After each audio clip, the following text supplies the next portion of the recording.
இந்த மினி விளாக்ல நம்ம என்ன பார்க்க போறோம்னு பார்த்தீங்கன்னா, மூட்டை முடிச்சுலாம் கிளப்பிட்டு எங்கள் அம்மா வீட்டுக்கு போகிறேங்க. எனக்கும் என் வீட்டுக்கு சண்டைலாம் ஒன்றும் இல்லை, கரண்ட் இல்லைங்க சுத்தமாக. அதான் கிளம்பிலான்னு முடிவு பண்ணி கிளம்பிட்டோம். அப்புறம் பேசிஃபேர் தீஷிதன் விளையாடுறதுக்கு கொஞ்சம் விளையாட்டு ஜாமான் எடுத்துகிட்டு கிளம்பியாச்சு. அம்மா பார்த்து கண்ணடி, அம்மாவுக்கு குட் மார்னிங் சொல்லு. ஒரு நாளைக்கு 10 டைம் இதை கேட்டுருவாங்க. அதுவும் பாவம் சலிக்காமல் பண்ணும். அதுக்கப்புறம் தீஷுக்குட்டியை கூட்டிகிட்டு எங்கள் அம்மா வீட்டுக்கு போனோன்னா அது இந்த விளையாட்டு விளையாடிட்டு கத்திக்கிட்டே இருந்துச்சு. என்ன விளையாட்டுன்னு பார்த்தீங்கன்னா, அந்த வீடியோ கிளிப் இங்கே ஆட் பண்ணியிருக்கேன் பாருங்கள்.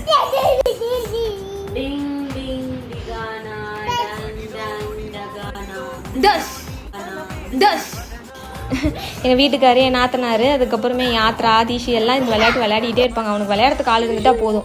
அதனால இங்கேயும் செம்ம ஆட்டம் போட்டுட்டு இருந்தான்னு மிரட்டிட்டு இருந்தேன். உடனே என் தம்பிக்கிட்ட கம்ப்ளைண்ட் பண்ண ஆரம்பிச்சிட்டான். அதாவது அவன் மாமங்கிட்ட. என் தம்பிக்கு தீஷிதன் யாரும் எதுவும் சொல்லக்கூடாது. அப்புறம் நைட்டு முட்டை தோசை ஊற்றி எல்லோரும் சாப்பிட்டு, சாதா தோசையும் சாப்பிட்டு நாங்கள் படுத்துட்டோம். 2 ப்ராடக்ட் மீஷோவில் ஆர்டர் பண்ணியிருந்தேன். அதுதான் உங்கள்கிட்ட காமிக்கலாம். இந்த வீடியோவில் தான் மறுபடியும் நம்ம நாளைக்கு பார்க்கலாம். Bye bye.